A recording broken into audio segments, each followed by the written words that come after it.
My name is Shantell Martin, and I'm the host of What's the Point? This is a conversation series dedicated to exploring why artists create art and the forces that influence us. Join me as I sit down with artists and friends to talk about their reasons for doing what they do and why they continue to create. I'm very happy to introduce today's guest, Chris Houghton. Chris is a storyboard artist, animator, voice actor, writer, producer, and director. To top off this impressive list, he is also known as one of the creators of the Disney Channel animated show Big City Greens, and the voice of the series' main character, Cricket Green. He and his brother have written for shows such as The Simpsons, Adventure Time, and Peanuts, among others. We met on a plane recently, and I'm so glad to now have him on What's the Point? Please welcome Chris Houghton. Well, thank you so much for coming in today. It's lovely to see you again. Lovely to see you. How did your talk go in Michigan? Yeah, no, thanks for asking. It went well. We met on a plane as I was going to Detroit. I was giving a talk to my alma mater, to a bunch of students, and it was a great talk. It was excellent. But it was so interesting to meet you on the plane. I maybe embarrassed myself when it's always a little weird. You recognize someone and you have to ask yourself, do I approach? Do I introduce myself? And that's how we met. But we were also sitting next to each other, and then you introduced yourself, I think before the plane even took off. I wasted no time. Because then I was like, well, I think I even said to you, I was like, that might be awkward because we have 5 more hours on this plane. I figured it was like a Band-Aid. I'll just rip it off, get it out of the way, introduce myself. But I mean, my God, I'm a fan of your work, and I've known of your work for years. So, no, I wanted to say hi, and I take it the invitation to come onto your podcast is validation of me not making a total fool of myself. No, it was lovely to meet you and your partner, and also, I'm a big believer if people come into your orbit, then there's a reason that they're there. Especially if they're doing something that's creative or inspiring or, even something completely different to what you're doing.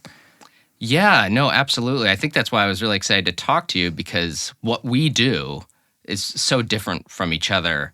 But again, I'm a huge fan. And I went to art school. I was, flying to my alma mater. And so I went to school with a bunch of fine art students. And I was actually always a little secretly jealous of fine art students, because I was in the illustration track, which is much more, I like to think, I came from like a blue collar background. So illustration, it was like sensible. Mm-hmm. You're going to go out there, you're going to work with clients, you're going to make some money, you're going to send an invoice. That made sense to me. Even though I was creative, it felt like, okay, that's a space that doesn't feel too far out there. I was a little like hesitant. So I would see the fine artists, I'd see them expressing themselves and doing marble sculptures and painting their bodies and throwing themselves up against a canvas or whatever. And I thought that's incredible. I was always a little secretly jealous because it felt so free. It felt so open. But, I was like, oh my God, I need to make some money. I need to pick a sensible career within the arts. Was always kind of my feeling, and I loved what I was going after, but I have a great respect for fine art. So to backtrack a little bit, you said a word that I didn't really understand a couple of times, like the Armada or something at your school. Oh, alma mater, my alma mater. What is that? Is that Latin? I have no idea. What does that mean? It just means your the college you went to, or the high school you went to, your alma mater. So my alma mater would have been like Central St. Martin's. Is that correct? Yes. Okay. I don't know why. Is that not you're from England? I'm from England, but I've never heard that. Yeah, maybe that's, I don't know if it's Latin or what. It's one of those things I once heard someone say, and I thought, that sounds good. So I'm going to start saying my alma mater, I'm probably saying that terribly wrong. Alma mater, yep. I also studied illustration. Oh my gosh. Because I thought fine art was for rich kids, because rich kids don't need a job. Yeah. And I always saw myself as an artist that could explore and do, experiments and weird kind of things. But I did illustration because it was safe and I thought I could get a job at the end of it. So we actually have that in common. Wow, I didn't know that. Yeah. Yeah. So there was a period where you must have then kind of broken away from that. I think yes and no. I think I've always just followed what I wanted to do. So when I was in high school, secondary school, we had a GCSE art class where you do that before you go to university. And in our GCSE art class, it was all about mixing your colors and using brown and painting still lifes. And when I look back at the projects that I did then, I collected dust. I have volumes of dust books, and I would collect dust from like under the couch, behind the sink, under the stove. And that was my art book. And I thought, this is my painting. I don't need to go and mix colors. I'm painting with dust and things in my environment. Wow. So I did more types of projects like that, or I'd find a newspaper and cut all the numbers out of it and then screen print the blank spaces. And so the work that I used to do before I went to secondary school was very conceptual. Yeah. It was more experimental. But I did graphic design, then specialized in illustration because I thought you could get a job like you. Yeah. Oh, that's fascinating. So when you say collecting dust, I thought that was like a euphemism for you just left those books alone. You were actually collecting dust. I still have them. I still have them. That's incredible. Yeah, years later, I still have them. And it's like got my old dog's hair in it and stuff like that, things that don't exist anymore. But I think to answer your question, I did that. It was quite safe. But I've always been interested in collaborating and experimenting and then just seeing where things take me. I would meet people. I moved to Japan. People say, hey, try this, do this. You end up in a weird avant-garde music scene. You're collaborating there. And then just kind of one thing leads to another. And so, I think now I have a body of work which is multi-mediums, industry, interests, inside art, outside art. But it's just stuff that intrigues me. Yeah. Oh, that's fascinating. Yeah. I mean, I was, I would witness those types of conceptual art projects happening when I was in art school, and I thought they were fascinating. And I think there was a part of me that thought, yeah, but if I paint with dust, they'll lock me up. They won't be impressed.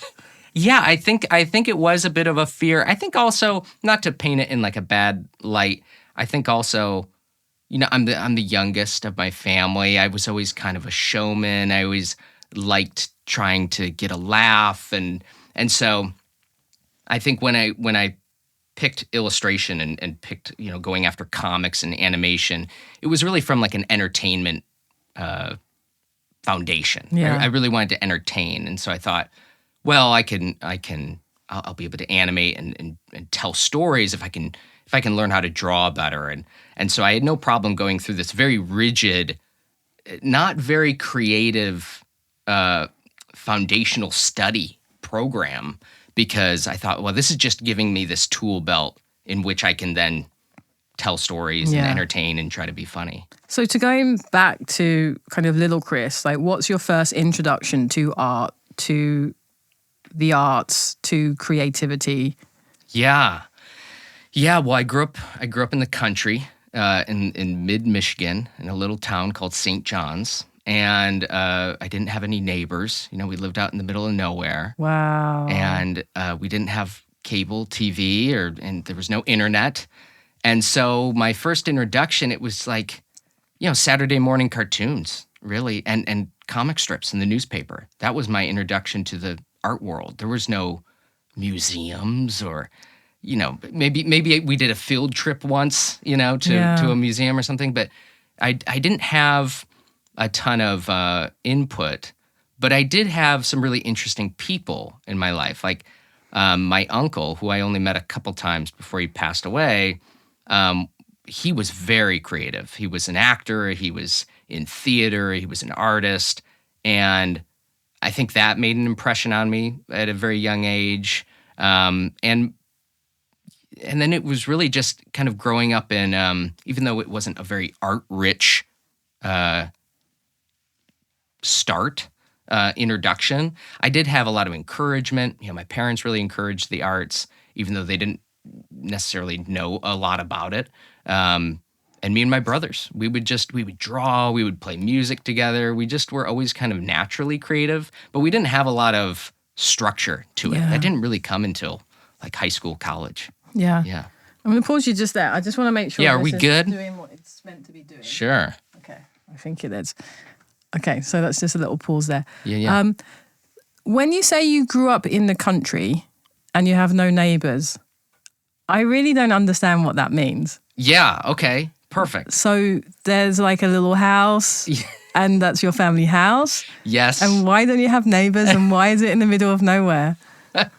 These are big questions. Well, so I did have neighbors, I should clarify, but my closest neighbor was like a half mile down the road. And if you wanted to get a gallon of milk from a store or a candy bar or something, you would need your parents to drive you 15 minutes into town. There was no sidewalks or anything. I was just surrounded by alfalfa fields and cornfields.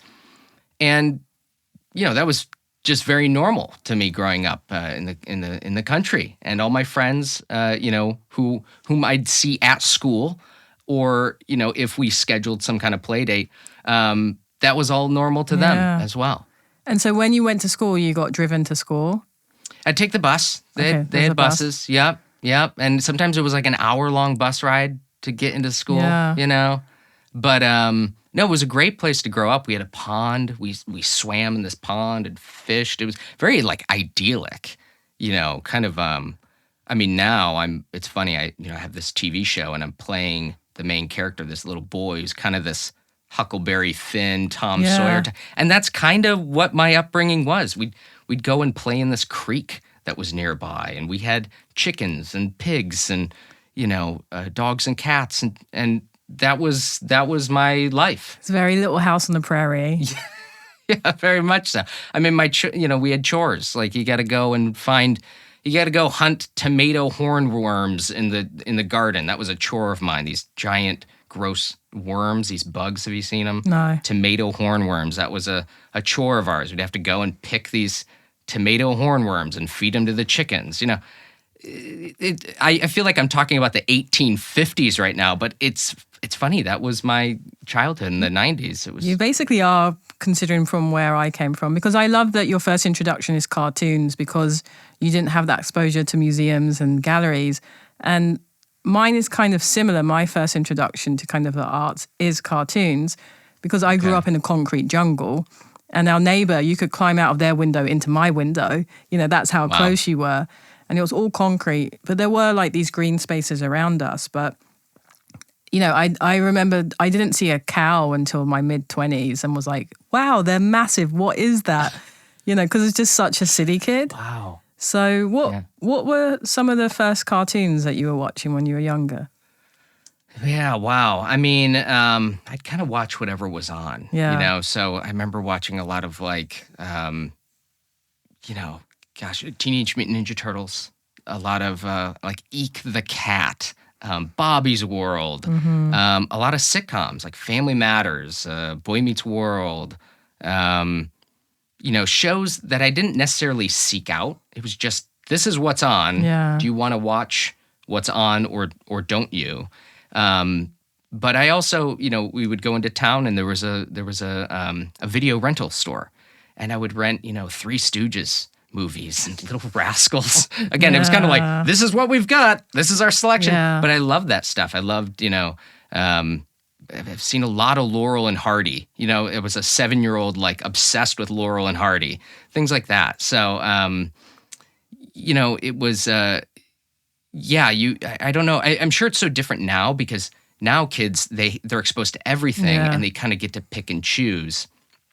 I think the way we grew up and everyone, before us, it was just kind of like, hey, due to your circumstances of where you're growing up and where you were born, here's what's available to you. But like, it was really Saturday morning cartoons, comic strips, Calvin and Hobbes, and Foxtrot and Far Side. And I think the only barometer I really had for what was good or bad was really trying to see whatever my parents or family members liked. If they, if my dad really liked Seinfeld, and so I was dead set on trying to figure out what the show was. I was way too young probably to be watching Seinfeld, but I liked that he liked it, And both my parents, they have a great sense of humor, and so he was, my dad especially was good at kind of figuring out. He's like, "Hey, this is funny," and so I think that was a good introduction to comedy. Just trying to, observe the people around me and the people I care about, and observe what they thought was funny, and try to dissect that. I don't think I knew I was doing that at the time, but now looking back, I think that certainly was the case. And you said you were the youngest, so and you're almost like the family comedian. Yeah, I think so. At the dinner table, I would stand up on my chair. That's how I ate dinner for years. I would just stand. Everyone else is sitting at the dinner table, and I would just stand. I was also like 3.5 feet tall for years. I was very, very tiny and weighed like, I don't know, if you stacked a bunch of paperweights together, like that was my size and weight. And I would stand at the dinner table and kind of point at food and do little dances and funny voices and stuff. So it was very much like, I think it's always framed, the whole youngest child being an entertainer, I think it was always framed as like a sad thing. Like I was, there was no attention given to me and I was trying to get attention. There's probably an element of truth there, but I never saw it as a bad thing. And even looking back, I don't think it was a negative thing. I really was. I would watch my older brothers, and they would go to school and come back to the dinner table with amazing stories because they were just older and experiencing more. And so I was trying to kind of catch up. And so there was actually one night I remember I lied at the dinner table, and I said this kid at school had punched me in the face. And I remember I got everyone's attention with this story that was an absolute lie. And it got me into a bunch of trouble because my mom looked into it. She was very concerned. She called this kid's mom, and the mom didn't know what was going on. And it kind of got back to me. And I got in trouble, of course. But it kind of really made an impact on me, at a young age, just regarding how powerful stories can be. Yeah. And I don't think I realized it at the time, but I was trying to entertain. It was like the dinner table was a little stage, and we sat and ate dinner as a family every night, and everyone got a little stage time. Yeah. What happened in your day. And if you didn't have anything exciting to say, why not make something up? And it's interesting the power of stories, and also that kind of part of you that wanted to entertain. That sounds very much like the show that you have, Yeah.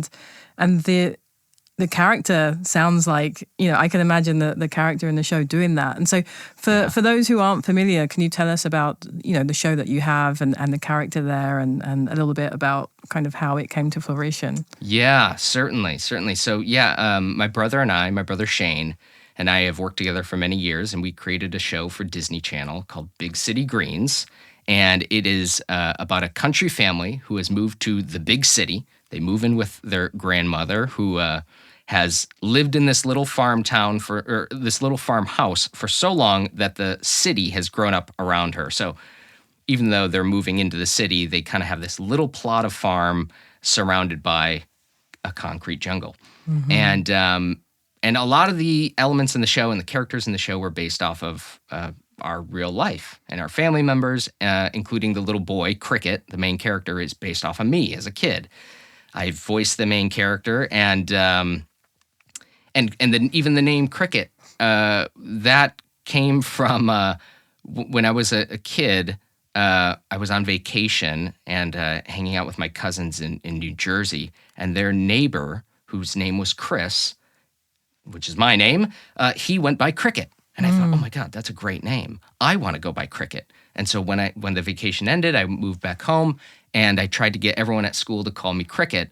which no one did because I don't think you can give yourself a nickname. Yeah. That's what I learned.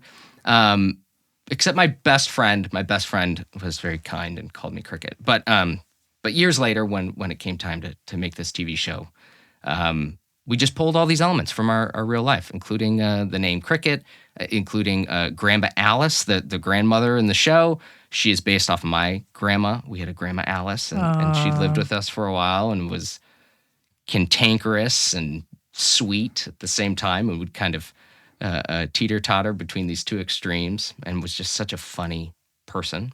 And then even just the family dynamics within the show are very much based off of our family. You know, we got together all the time, you know, whether it was our immediate family having dinner, you know, every night, or getting together with my grandparents and cousins. You know, we're doing it next month. We're getting together for a family reunion. So we still do it. We get together. We have a lot of fun. And everyone's really funny in my family. They're funny people. And so I think it came kind of naturally to me and Shane when we wanted to create this TV show and we wanted to show these family dynamics. A lot of that just felt natural to us. It just kind of felt baked in. It was like, yeah, the family, they're all going to kind of poke at each other and sometimes make fun of each other, but at the end of the day, they really love each other. I always liked seeing that in the sitcoms I watched. Yeah, we really try to put that into the show.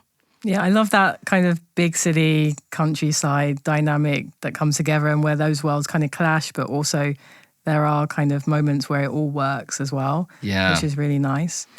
Yeah, you know, it's cool. It's like, you know, again, I grew up in the country. Now I live in LA. I lived in Detroit for a number of years. And, you know, what we tried to do with the show is show the similarities between people who live in the country and people who live in the city, because I think oftentimes we think of them as totally different, and they are very different environments. But I've kind of found wherever you go, people are essentially the same. Yeah. You know, I think we get hung up on the differences, but there's a lot of comedy to be found in the similarities, and we never try in the show to say that, you know, city life is somehow superior or that country life is so much more simple and much more ideal. You know, these kind of stereotypes. We just kind of like to take characters that are very different and kind of force them to spend time with each other and watch the conflict that arises. And there's a lot of fun in that. You know, I think with exposure, there's understanding, and with understanding, there's empathy. And this is kind of a random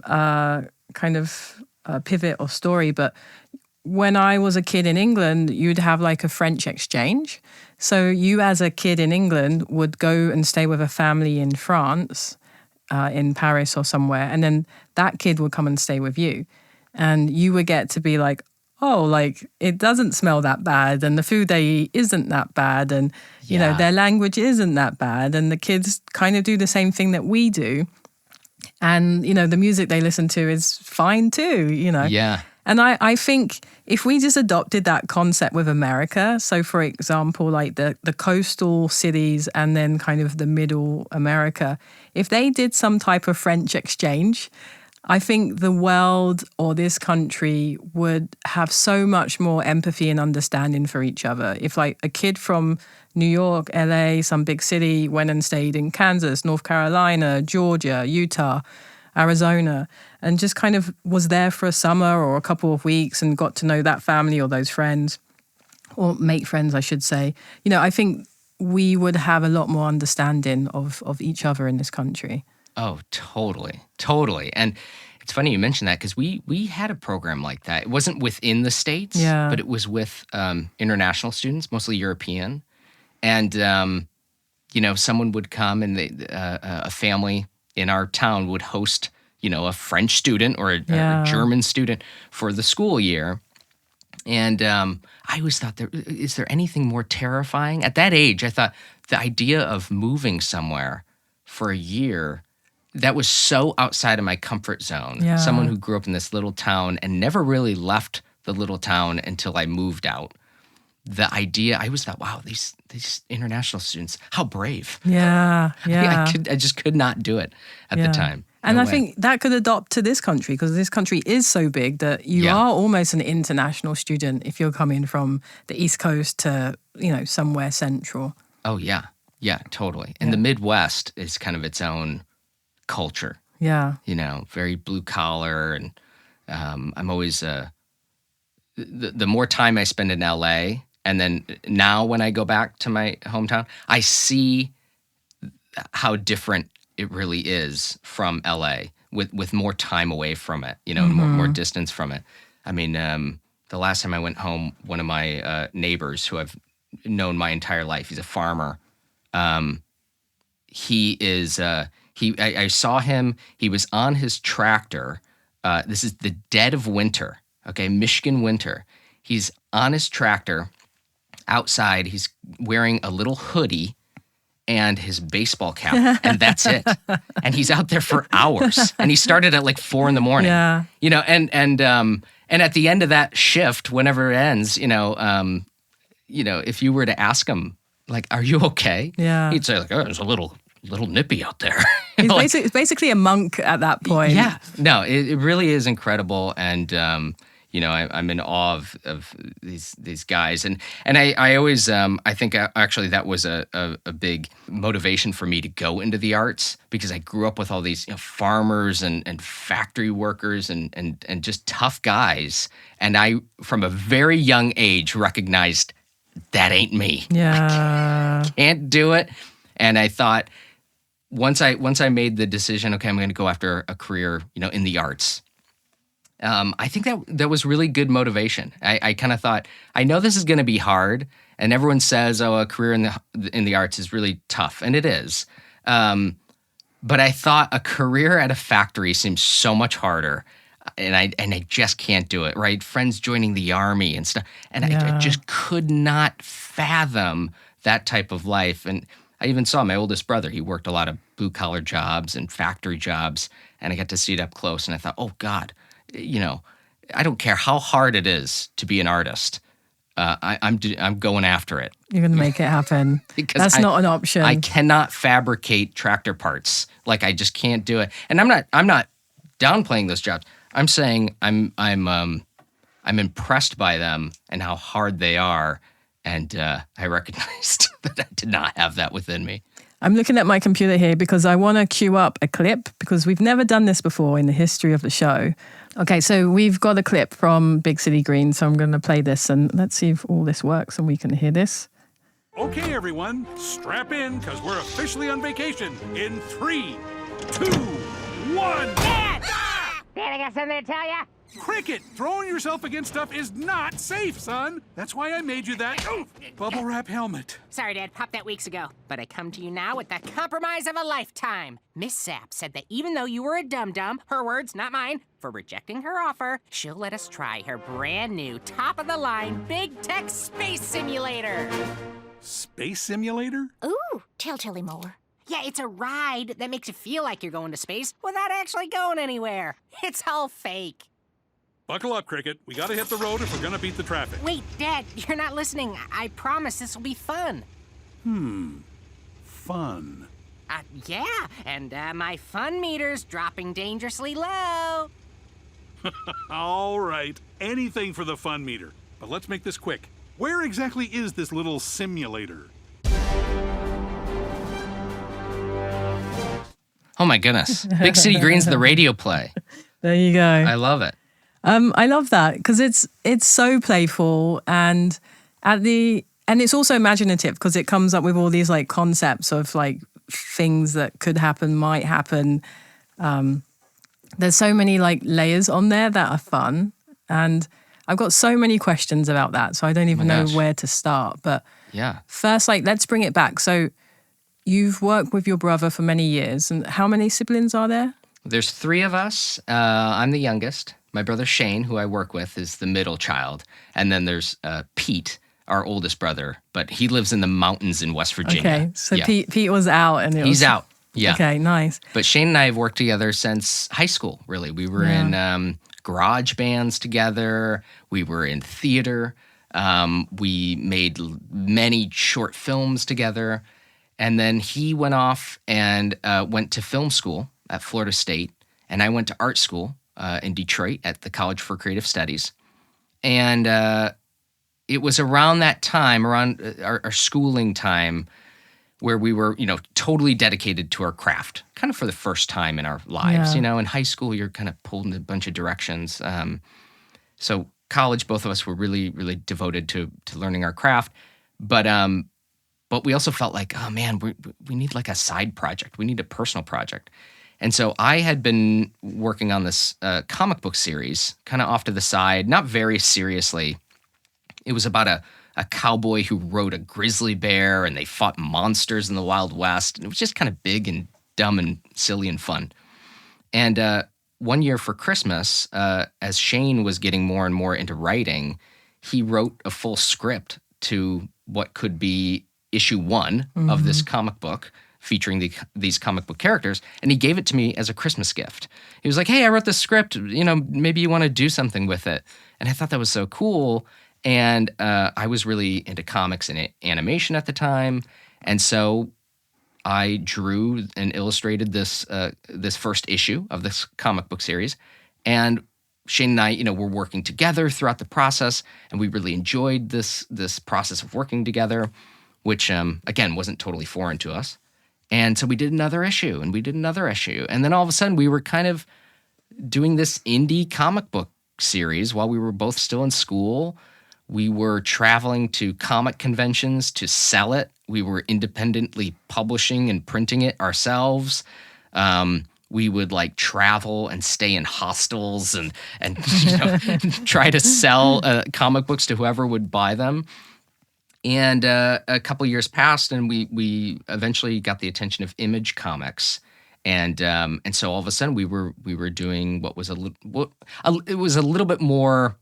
I don't want to say it was like a legitimate comic book series. It was still very indie, very small, but it felt like, oh, we have the backing of a publisher now, and we did 10 full issues, and it was. I look back at those years almost like we were in a band together or something. Yeah. And while that comic book series didn't really go anywhere, it did two things. It solidified me and Shane and our working relationship, but it also opened a lot of doors to, what would eventually lead to us getting our own TV series. Yeah. Have you watched the TV series, yourself on TV, like a normal TV? Yes. Yeah, a lot over the years. It's always interesting. Even when we're at the end of a production, end of an episode, and we're watching the finished thing, but on our laptops and we're giving notes and everything. We watch every episode probably 100 times, throughout the process of making it. But it's always a little different once it actually comes out on TV. Yeah. And you're watching it, and there's a little Disney Channel, promo that pops up in the corner for a new zombies movie or whatever, and then they cut to commercial and they're selling stuffed animals or whatever. It's so cool to watch something that you make get distributed through this machine, I grew up watching cartoons. So I actually like seeing a little ad pop up in the corner, because I think, that's what we're doing. We're in this space that this is kind of what it is. But it's very surreal, especially it took me a while to get used to hearing my own voice, come out of this cartoon character, even though it's a voice I put on. But it feels very separate. I kind of forget that that's me doing that voice. What does it feel like when you watch it on a normal TV and there's an ad and, a Disney logo before that and all of that? It does feel surreal. It doesn't, there's such a separation from making animation and an audience enjoying it. So we never see our audience enjoy the show. So even when I watch the show in my own living room and I see it's on the Disney Channel, there's an element of me, I go, oh, that's so nice that they put this on the channel. That's so kind of them to do that. We worked hard on it, and that's so nice that the network decided to put it on. I forget that, no, there's actually millions of people watching and really enjoying this, which is so cool. And so when, the TV show was going to be made, how did that decision come along about you doing the voice of Cricket? Yeah. It was a slow and organic process. The original plan was not to have me voice the character. It was not something that me or Shane thought about at the beginning of the development process. But to kind of back it up a little bit, we had a project in development. This is after our comic book series and before Big City Greens. We had a different show in development at Disney. And it was our first foray into, producing a pilot and developing and making show Bibles and working with executives. And it was all very new. And we were learning a lot.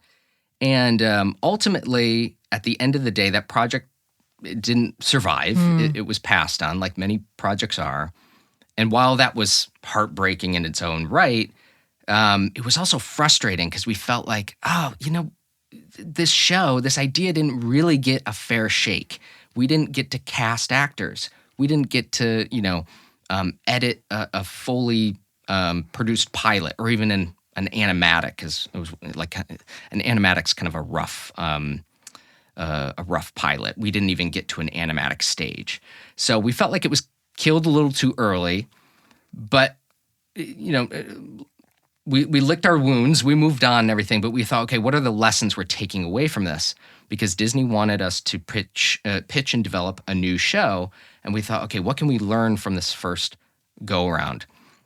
And one of the things was voices. Okay, there's a point in the development process where you get to cast actors and hire actors to come in. Before that, you're kind of flying solo. And so Shane and I did our best to voice all the characters in the show. He voiced Bill, the dad. I voiced Cricket. Sometimes both of us would voice Tilly. And we tried to develop these different voices. The grandma's voice, we kind of knew what she needed to sound like. Because we wanted to paint a really clear picture for the executives and for us as to what this show could be. So luckily, the show survived long enough to actually cast actors. And once we were casting actors, we thought, yeah, let's cast someone for Cricket. And we brought in tons of actors. It finally got whittled down to just a few actors. And that's when I thought, you know what, I'm gonna audition. I don't know if I should even be doing this. I'm not a voice actor per se. I'm not a classically trained actor. Yes, I was Winthrop in The Music Man back in high school, but I don't know if that counts. And I thought, well, I've been doing this voice kind of as a practice run, and we've all kind of gotten used to it, and it's getting laughs. Maybe it could work.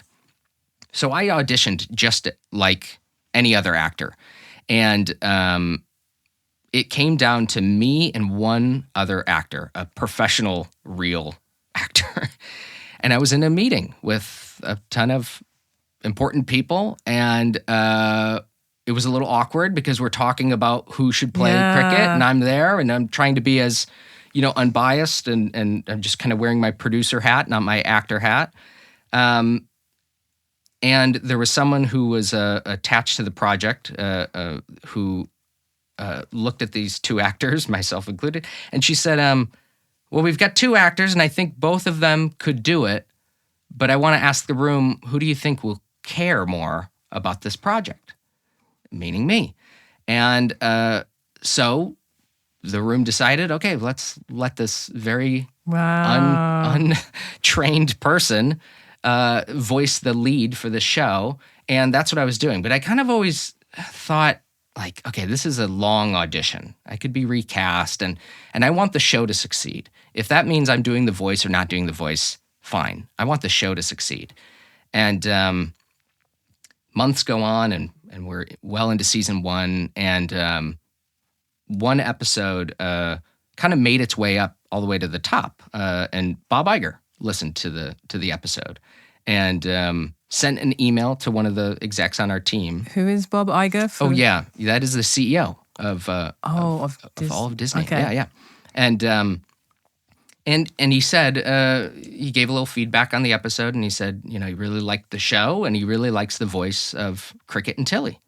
And from there on out, I thought, okay, I think I'm safe. Yeah. and more so than, hey, the boss said it was okay. Yeah. I thought, you know, hopefully this is a sign that it's working. Again, I wanted it to just work. I wanted it to be funny rather than I have to do this part. You know, I didn't want to. I knew the dangers of the showrunner.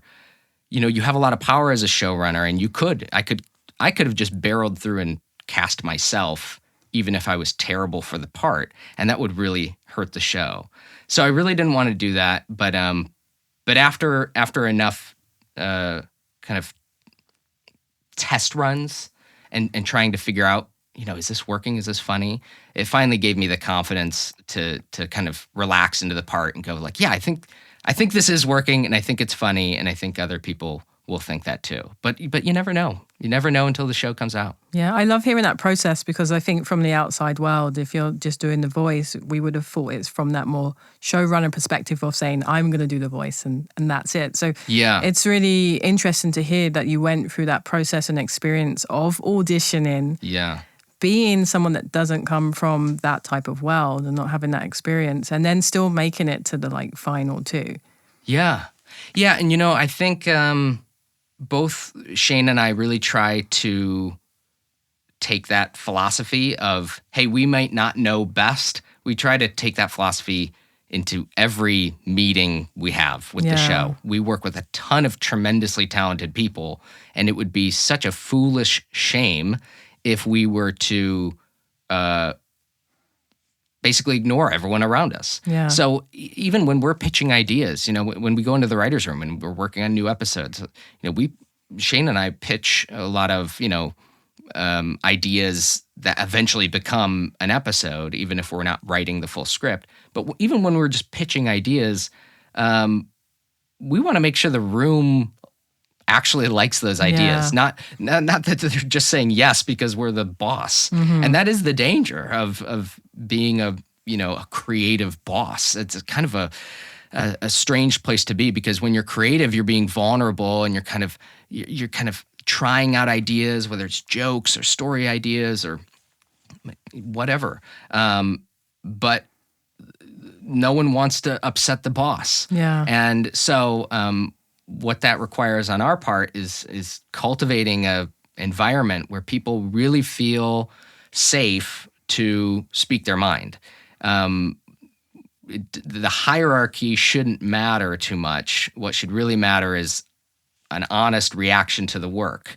And sometimes at the end of the day, you know, we just have to make a decision. Maybe the room can't, you know, land on a decision. And so that's when you need, you know, the hierarchy or the boss to step in and say, we're going this way and not that way. But yeah, we've really tried to make sure everyone is contributing and feels comfortable, and not to be like nice bosses, you know, but to make a better show, to make a more entertaining show. If something isn't working, I'd rather hear about it in the room from anyone rather than finishing the episode and having it come out on TV and then reading about it online that it didn't work, you know? So that's kind of our show running philosophy, you know? So something that started as a gift and then a comic book series and, you know, a collaboration between you and your brother, and then it becomes a TV show. A couple of questions. Do you still enjoy it now, you know, kind of it's in the machine?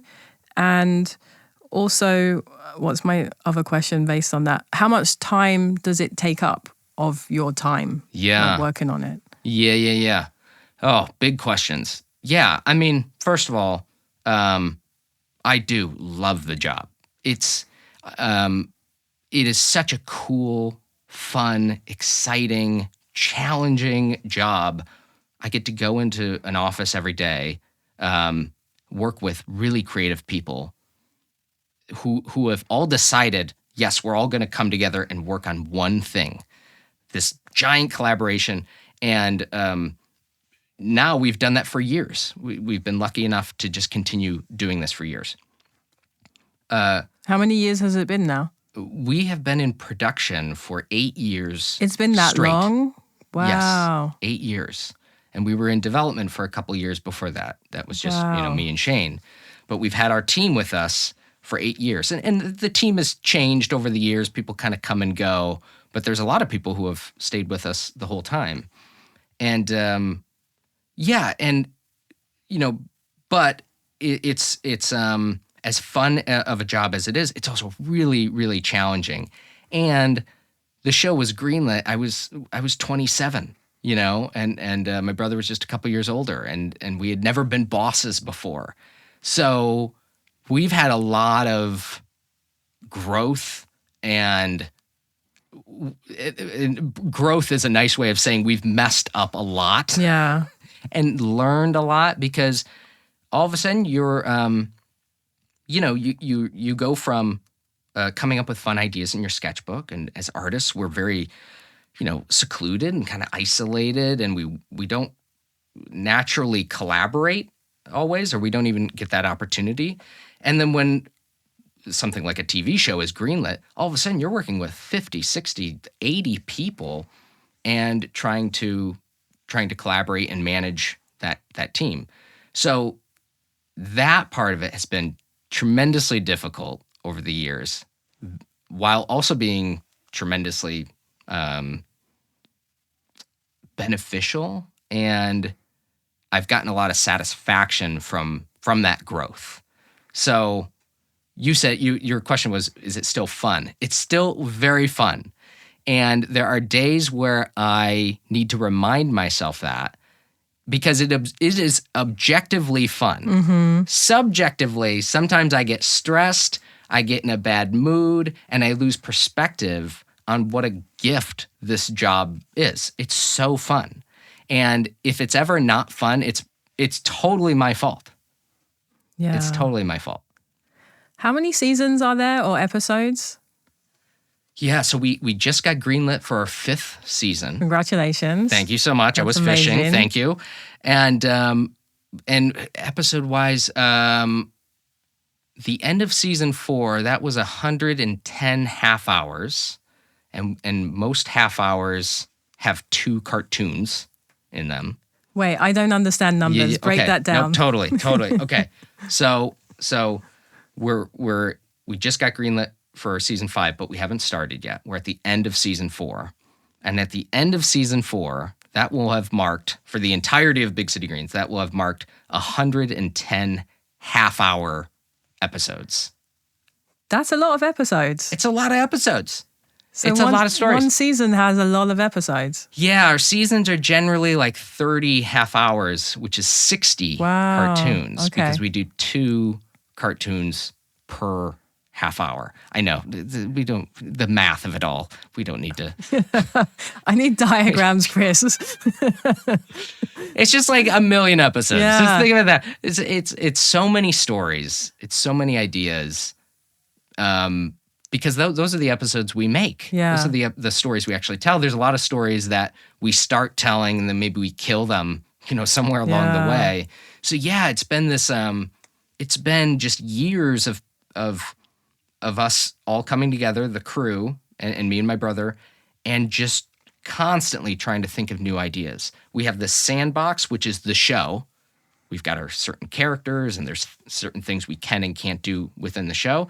And then the challenge just becomes, can you think of fresh new ideas within the parameters of that, of the restrictions of your show? And can you keep it fresh for years to come? Yeah. And it's a really interesting challenge, because a lot of shows, you just get canceled. Most shows just get canceled. It's just the reality of TV. And we've been lucky enough to survive. And with that comes this exciting challenge of, oh my gosh, yeah, how deep does this well go? And what happens when you're really tired and you think you're done, but then you keep going and then you get even more tired?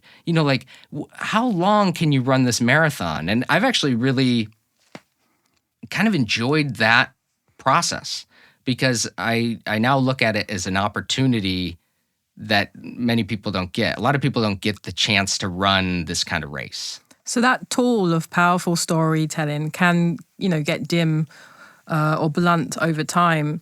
So what do you think has been that secret sauce to keep those stories interesting, creative, fun, relevant, unique, and different for each of those like many, many episodes?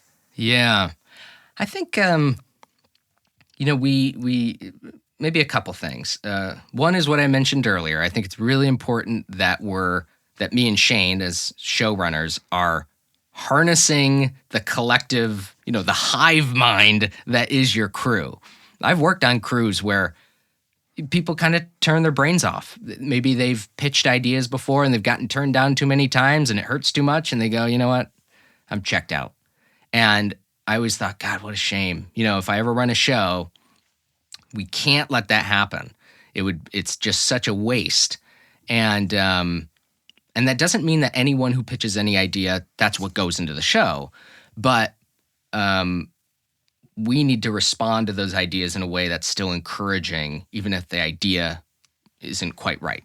So that's one thing. I think the other thing is just trying to have fun. And that kind of sounds cliche or kind of simple, but that's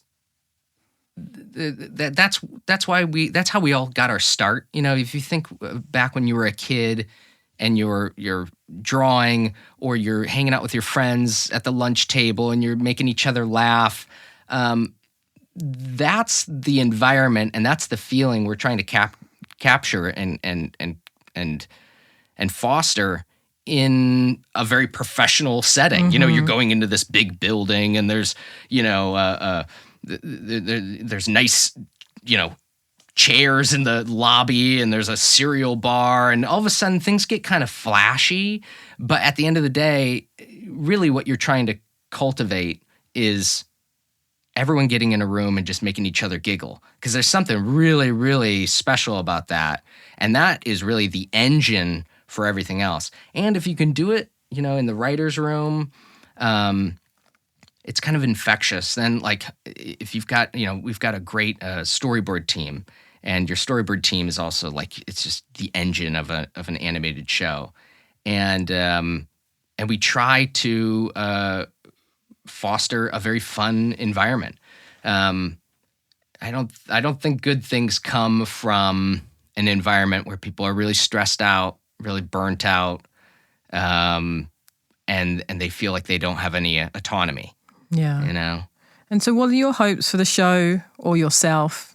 I guess that's two questions in the future. Yeah, well, the show, we'll continue the show for another season. That's the other thing. You never know how long you'll go on, but we're really excited to have a fifth season.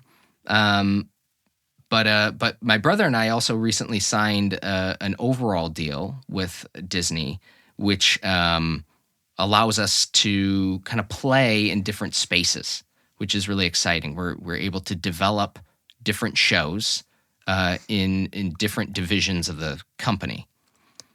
So an overall deal means like you're almost you can go anywhere.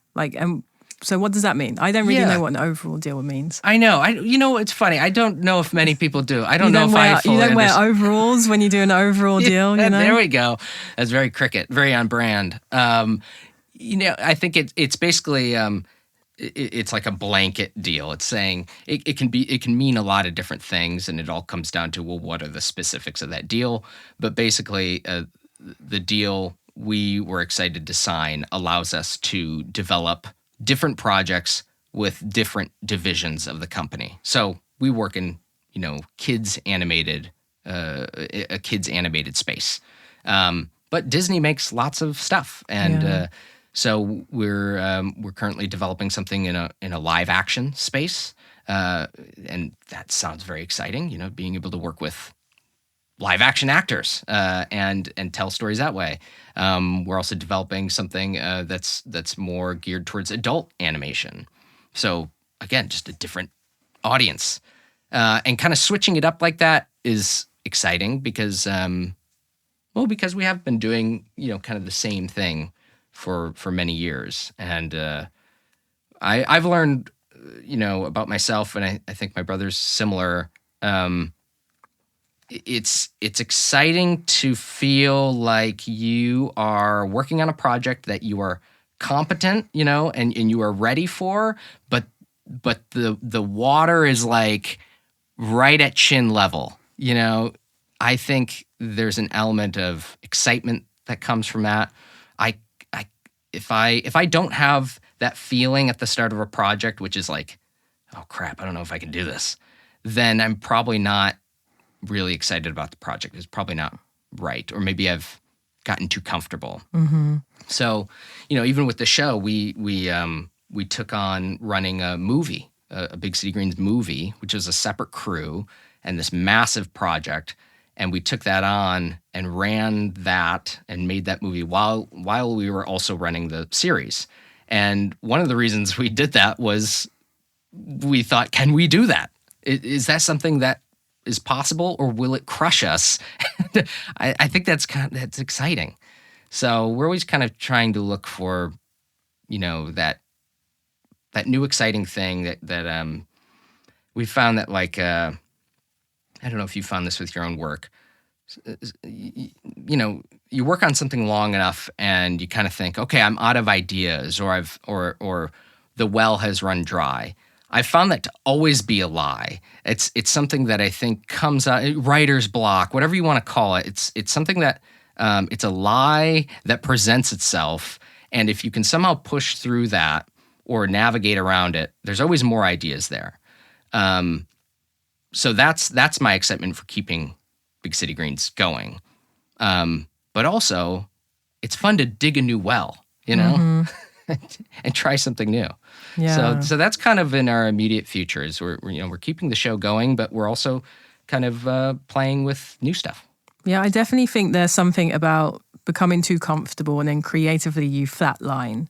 Yeah. And it's within that struggle or that unknown where you are kind of, making happy mistakes or challenging yourself or, creating growth within yourself. And so that is kind of like the interesting place where you keep yourself being you. And I love, like, if we go back full circle with your career, starting with graphic design, there is kind of a branding and a philosophy and a message within what you're doing now, even though it's in a complete different industry.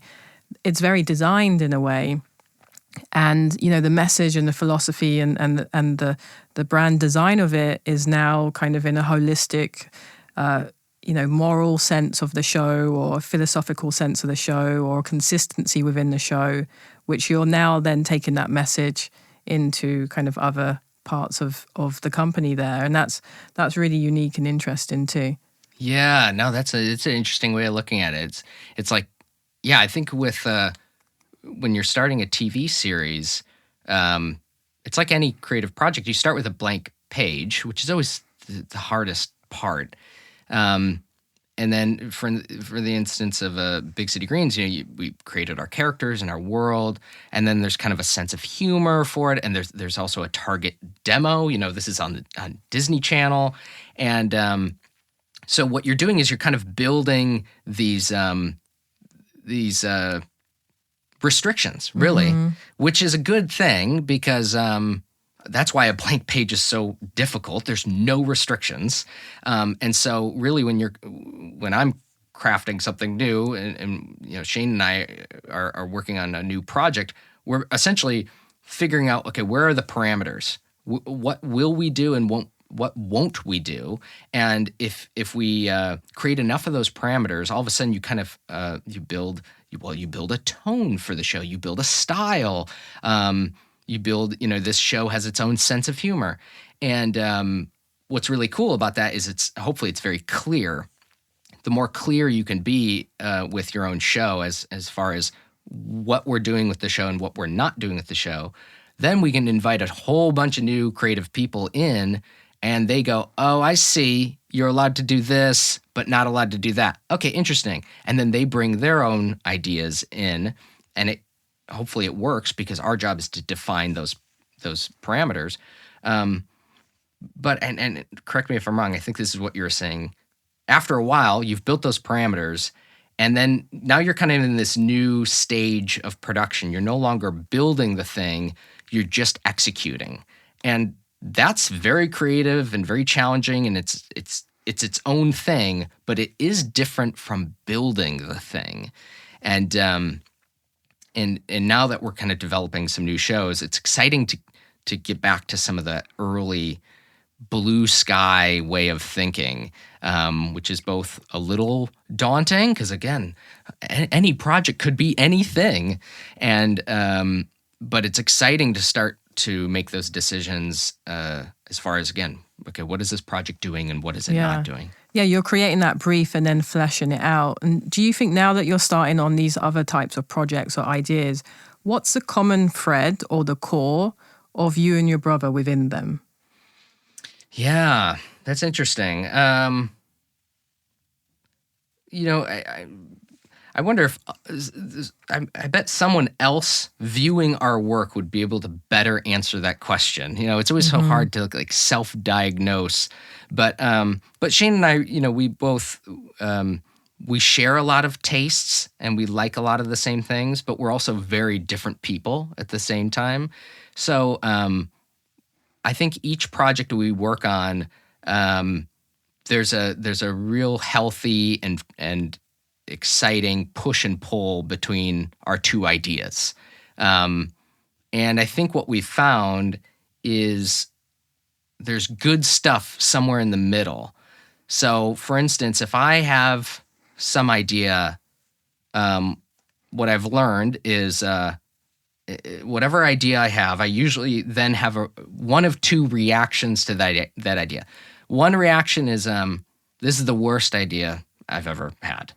The other reaction is, this is the best idea anyone's ever had in the history of ideas. And both of those reactions are false. But to have a creative partner who you work really well with, it eliminates those reactions, those false reactions. The truth is probably somewhere in the middle. And so I'll have an idea, maybe I'll have an idea and I'm like, this is the best idea ever. And I'll pitch it to Shane and Shane will go, that's great, but I think you might need to blah, blah, blah, blah, blah. And over the years, we've learned that feedback, it can hurt at the beginning, but it is so valuable because you can get to a better idea. And the other example is true as well. Hey, Shane, here's an idea. I don't know, it's kind of crap. No, there's something here. There's something here. Have you twisted it this way and now it can be preserved? And so whatever the show is or whatever the idea is, I think these days I'm almost less interested in the idea, and I think I'm more interested in the process because I've learned that I'm like, oh, this is kind of a mental game. Like the more my ego is involved, the worse the idea probably is. However, you need ego to create, and you need ego to you kind of need that reaction to, oh my God, this is the best idea ever. You kind of need that to fuel that idea forward.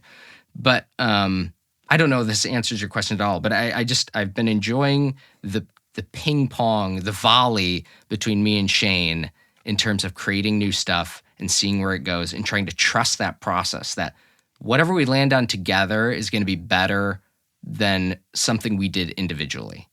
I've seen too many examples of that now to believe anything else. I love that. And I think it's such a gift to have a creative partner that you can bounce ideas off and then, like you say, kind of filter them through each other and have them come out kind of unique and interesting on the other side. And that's something I definitely would love to have more in my career, someone just to bounce ideas off. I end up just calling different friends, or when I see friends, I have a couple of ideas that I just want to soundboard in my own mind. Yeah. So you're like, hey, I have this idea. Like, what do you think about it? And as you do that, you kind of have a sense within yourself, like, is this bad or is this good? But it takes a little bit longer to get there, if you don't have a brother.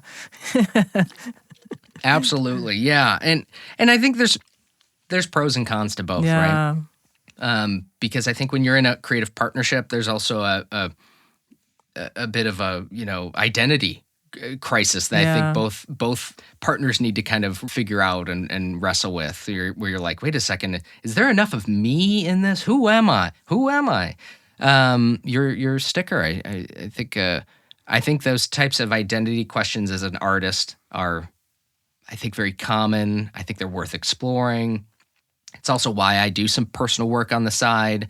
Sometimes you need to create something without anyone's feedback, and who cares if it's good, but I've learned that if I really care about making something the best it can be, then I need to start from that place of just pure creativity and pure execution and get something out. Don't let that page stay blank for too long. Get that first draft out. But if I really care about that first draft and the commitment to making it the best it can be, then it should go through the gauntlet of getting that feedback. And that includes whether it's a creative partner or friends or family, or working with a studio and getting difficult notes that your first reaction is to go, oh, they're ruining my thing. They're ruining my perfect idea. And that may be the case, or is there a perspective shift that can happen? And can we go, God, is there any value to this note? That something isn't working in this project, or we wouldn't have gotten this note. And maybe the note is, not quite right, but something's off, and the more we can look at our own projects, I say we, me and Shane, the more we can look at it that way, I think the better the projects become. So these days, I'm very interested in that process, even more so than the thing itself that we're making. So don't let the canvas be blank for too long. Get feedback, enjoy the process, and we'll conclude with an existential crisis question, which is, Chris, what is the point of art? Oh, gosh. That question really resonates with me. How much time do we have? As long as it will take.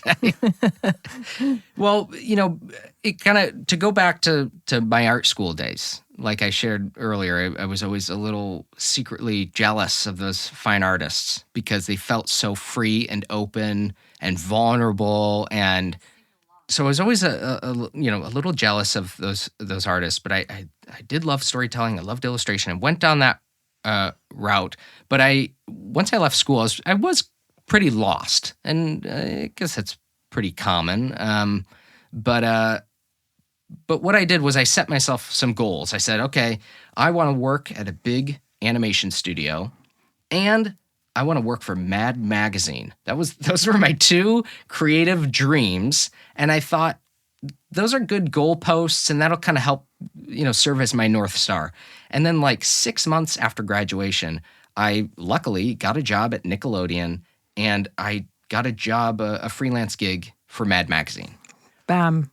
It was amazing. It was incredible. And but what I found, and I think this is true for goal setting, is if you're lucky enough to hit your goals, what follows next is an existential crisis. And so I didn't quite know what to do next, but I was then working in animation, and I thought, you know what? I just need to set a new goal. I want to get my own show.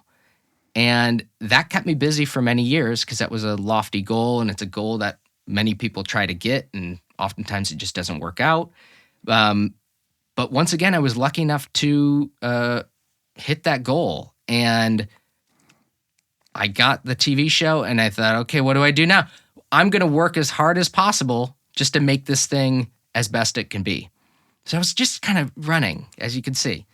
Then when the show came out in 2018, I think something happened to me in that year that really made me start questioning things like the question you just asked me, what's the point? I thought, okay, when this show comes out, my life's going to change. I really did believe that. I really thought that these were subconscious beliefs. If you would have pinned me down and asked me this, I would have denied it. But subconsciously, I kind of thought, when the show comes out, everything will get a little easier in my life. Everything's just going to be a little easier. And when the show came out, and, it's like wherever you go, there you are, it did bring up a lot of existential dread because I had no idea what to do. And I kind of thought, what is the point?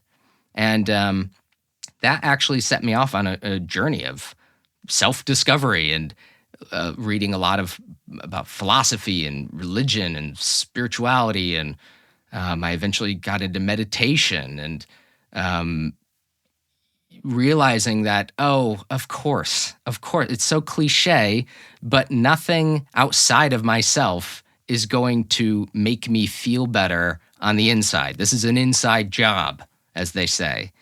And it was a few years of pretty chaotic turmoil in my own personal life, but I look back now and I'm glad those years happened and that struggle happened, because that question, what's the point, as difficult as that question is, it's a really good question to ask. And I think if you don't ask it, you'll be forced to ask it to yourself sometime in the future. It's coming for us all. What's the point? Yeah. And so now I feel like, the point is the journey. I'm trying to enjoy myself. I'm trying to lean into the struggle. I think that was another thing. I thought, if I get my own TV show, everything will be a little easier. I won't have to struggle so much. What I've learned is no, the struggle it's good. It sucks, but it's good, because that's how we learn. And there's good stuff waiting for you on the other side of whatever you're struggling through. For a while, I wanted to leave my job during the pandemic and all that. Are you kidding me? It was so stressful, so stressful. And I heard a quote that really helped me. It said, whatever you think is in the way is the way. Have you ever heard that? I haven't, but that's a great one. I don't know who said it, but Dr. Seuss. I don't know. But that helped me kind of reframe things. And again, I thought, oh my God, this is an inside job. It's like what you asked me earlier. You said, is your job fun? Well, I know a lot of showrunners who are not having any fun. And I've certainly gone through periods where I've not had any fun. But I now realize, I'm like, it's my fault. If I'm having fun, I can decide to have fun or not. Especially in a position as privileged as mine. I'm the boss. And I can look at my responsibilities as burdens and things getting in the way, or I can look at them as gifts. And I'm so lucky to be in a position where I have these responsibilities. And my God, I hope I handle them well.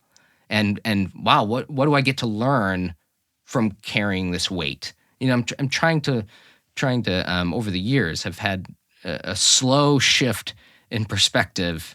Doesn't always stick, but that's really what I'm focused on these days. So that's my point. I can relate a lot to that. And I think, with struggle, something I've learned is that struggle never goes away. It just changes. And, I love the idea of, you had to do a lot of work inside because the outside perhaps wasn't making sense. And I think, you talked about earlier about building wells and second worlds. And I think we have to think about the wells that we're building inside of ourselves. And, we're building wells with clean water that go deep, that kind of, are creative and what we want those to look like. And so I thank you so much for sharing your journey today. And it's, for me, I'm so intrigued and inspired by what you're doing. And as a kid that grew up watching cartoons, and as an adult that still does, I love watching your show, and I'm a newbie to the show. I'm just still on at the end of season 1. But for everyone out there, go watch Big City Greens, and you'll love it for many different reasons. And thank you for your perspective today. Oh my gosh, thanks for letting me share it. And yeah, I'd be remiss without plugging the Big City Greens movie. We just had a movie come out. It's on Disney Plus. Please check it out. It's a lot of fun. And thank you so much for having me on, Shantell. I'm so glad we got to sit together on that plane, and that it led to this. And thank you for having me in today. And I love that. And just lastly, how else can we find you, follow you, keep an eye on your journey and story? Yeah. I am on Instagram. I wasn't kind of online for a number of years, but Chris C. Houghton is my tag, and the last name is Houghton. And you can follow me on Instagram. Other than that, I don't know. If you see me around Burbank, stop, give me a wave, whatever. But that's probably the best way to find me is Instagram. Cool, fantastic. Well, thank you so much. And Awesome. maybe Cricket can sign us off too. Oh, okay. Of course. Listen, what is the point? Okay, This is Cricket running his own NPR station. hello. Welcome to What is the Point? Something I ask myself morning, noon, and night, much to my dad's annoyance. But the point is something we are all striving for, all chasing. All this and more on next week's episode, where I interview Tilly and Melissa the Goat. I'll ask them what's the point. Tilly will talk at length and Melissa will say nothing. More to that. More of that to come. And thank you so much. It's an R-rated episode, by the way. Disclaimer. We get into it. There we go. Cricket signing off.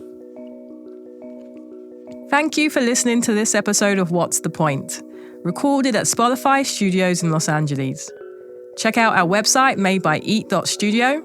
Grant Alexander Peters does our theme music, engineering, and editing. Research and pre-show preparation are done by Vern Molidor and Joyce Adams-So from the Shantell Martin studio team. If you like this episode, please consider subscribing to the podcast and leaving a nice 5-star review. Don't forget to check out the show description for more information on today's guest. And you can follow myself and the podcast on Instagram at Shantell_Martin. What's the point?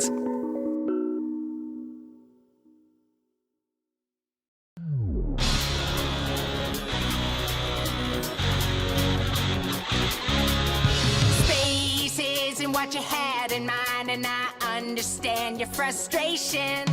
But kick up your feet and try to unwind on your new exciting Spacecation. Space is great, space is fun. What's more fun than fun? Nothing! Space is the best bar none. I'll convince you before this song is done. We can deep sea fish out in the stars and hope for a big bite. Who knows what we'll catch out here? Oh, look! A satellite!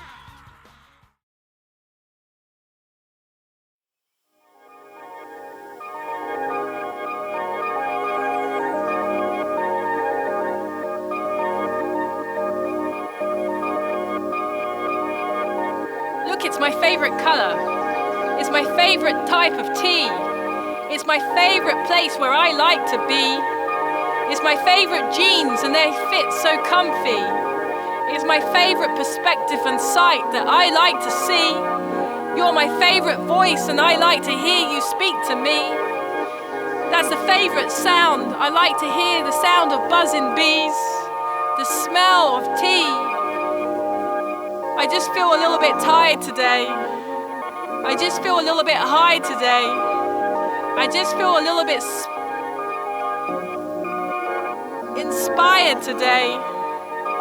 The sound of buzzing, the sound of this, the sound of that, as we create all of this, as I think about space and my teeth. Wait, 1, 2, 3, 4, 5, 6, 7, 8, 9, 10, 11, 12, 14, 15 teeth. And I know that you're the thief that stole my 16th tooth. And I saw you reading that book of how to get it loose. And I saw you seeing those new things, not those old things. Seeing those new things, not those old things. And I saw something. As I think about the things that I think, as I think about the things that I see, as I think about the ocean and the sea, as I think about my favorite blanket that likes to sleep above me, as I think about your hand on top of my hand, and my hand on top of your hand, and your hand on top of my hand, and my hand on top of your hand, as I think about that blanket that's above me, the smell of that tea, the sound of your voice that I like to surround me, as I think about the sea and the saw and the sea and the saw, and I ask you for more. Life should give this some more. As I think about unfolding this and asking for more, the sound of the beach and the sea, the sound of the waves as they crash into me, as I feel the crushingness of this, and I feel the freshly nice of that, and as I feel the breeze on my sea, as I feel the breeze on this and that. It's a hot day, so don't forget to brush off and have that hat. Don't forget to drink that tea and have that hat. Don't forget to taste breakfast and eat breakfast. Don't forget to be breakfast and see breakfast. Don't forget those waves are crushing into me. Don't forget that you live perhaps by a sea. Don't forget that the hand is above my hand. Your hand is above my hand. Please take my hand. Walk with me, hand in hand. Talk to me, surround me with your voice, the sound of your voice, making me blush and see and know and understand why your hand is in my hand and that blanket is above me, keeping me warm, just like that large tree. As I always see you reading those books, the books and books of lots of books about books, connecting something that makes me think, thinking about you and myself and this sea, thinking about the new things that we could learn. Curiosity. There's a T in curiosity, so drink more tea and understand that curiosity is the thing that can drive you in this space. Understanding why we see and understand stories and laugh and love and see. And please maybe put sunscreen on. It's hot out there. It's hot out there. It's hot out there. See the excitement out there. See the possibilities out there. There's a future for you out there. The feelings of a warm hug out there. The sea is out there. The things that you could do are out there. The potential and knowledge that you can have and share and know and grow is out there. We are always learning, always seeing, always gaining new knowledge and experience that we can share. The sea is close, so go and visit there. As I drink tea from curiosity, looking for new experience to share between you and me.